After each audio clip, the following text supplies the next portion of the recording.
Hi, it's Steve. Today we'd like to show you how to change the freezer door handle on your refrigerator. It's a really easy repair. Let me show you how we do it.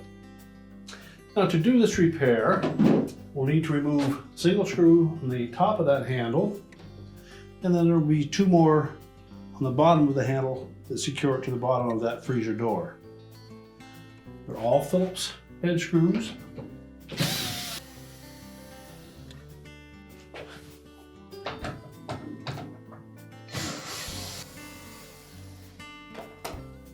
Now with the screws removed, you simply slide that handle off and discard the old one.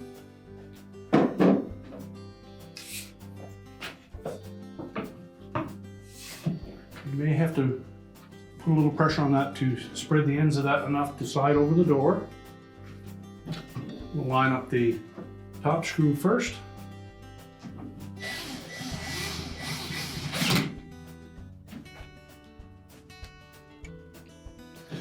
And we'll open that door up and line up the bottom ones.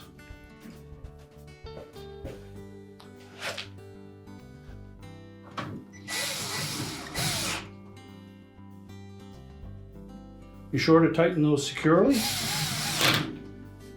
but don't over tighten them and strip the screws. And your repair is complete.